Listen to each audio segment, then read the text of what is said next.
Wala lagi ko ambisyon magpresidente. Lisod kayo magtrabaho nga wala kay gana.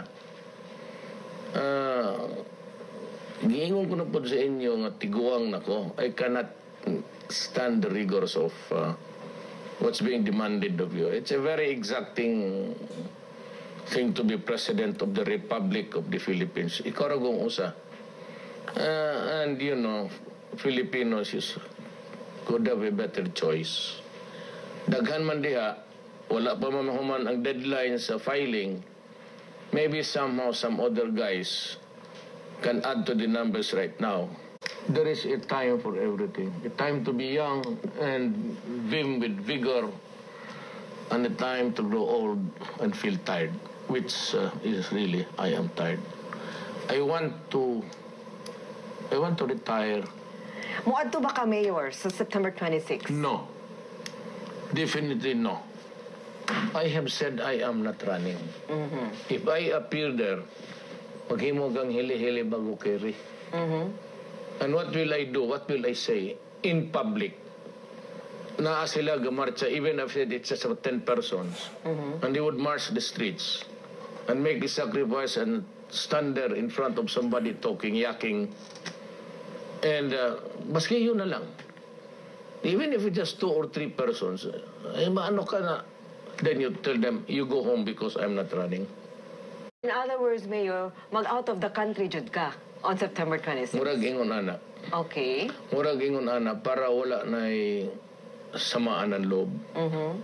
A lot of people will be disappointed. I bet you it cannot be million. It cannot even reach 5,000. Kwenta-kwenta ko lang, maybe a conservative estimate would be something like 3,000. Kung talagang millions and Mayor, would that make you change your mind? I have served 10 years as your prosecutor. Trial prosecutor ako for 10 years serving people of the Philippines versus Juan de la Cruz. Ako yung abogado ng people of the Philippines. And I gave it all sa bata pa ako.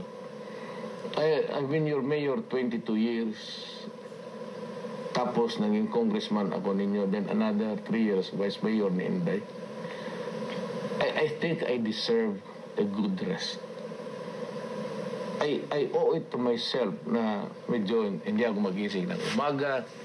I just want to leisurely luluiter ako sa kama ko. Yung sakripisyo na yan, dapat na rin isipin ng mga tao. And as mayor, it was not really easy for me to be serving you for 22 years.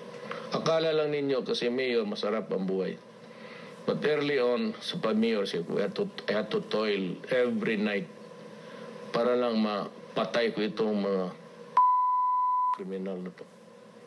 Just to make the city peaceful for you all. Yan na lang din isipin ninyo ng mga taga-Davao na do not push me beyond the limits of my physical being.